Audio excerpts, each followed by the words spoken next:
السلام علیکم ورحمۃ اللہ وبرکاتہ۔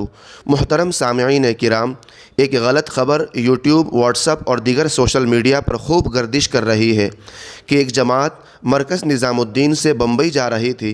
کچھ شر پسندوں نے ایک ساتھی کو ٹرین سے نیچے پھینک دیا، جس کی وجہ سے اس کی موت ہو گئی۔ میرے بھائیوں، یہ خبر سراسر غلط اور جھوٹ پر مبنی ہے۔ صحیح خبر یہ ہے کہ یہ کیرلا کی جماعت تھی جو نظام الدین سے بمبئی آ رہی تھی۔ ابھی نظام الدین سے کچھ 80 کلومیٹر کے قریب ہی پہنچی تھی کہ یہ حادثہ ہو گیا، اور حادثہ کچھ اس طرح ہوا کہ وہ ساتھی رات 1:30 بجے کے قریب استنجا سے فارغ ہونے کے لیے گئے ہوئے تھے۔ وہ تھوڑا بیمار بھی تھے۔ استنجا سے فارغ ہونے کے بعد وضو کیا۔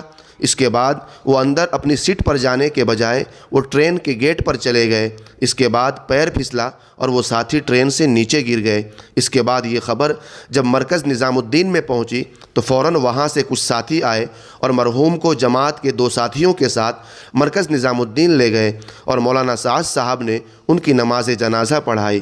پھر کیرلا سے مرحوم کے رشتہ دار آئے اور کیرلا لے گئے، اور وہاں بھی الحمدللہ نماز جنازہ ادا کی گئی۔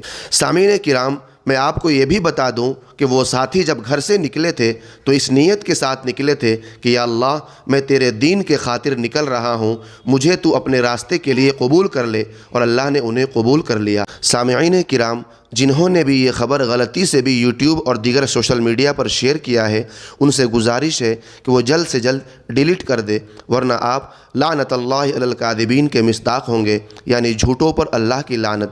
اسی سے متعلق آپ صلی اللہ علیہ وسلم نے ارشاد فرمایا کہ یقیناً جھوٹ برائی کی جانب لے جاتا ہے، اور برائی جہنم کی طرف لے جاتی ہے، اور ایک شخص جھوٹ بولتا رہتا ہے یہاں تک کہ وہ اللہ کے یہاں بہت جھوٹا لکھ دیا جاتا ہے۔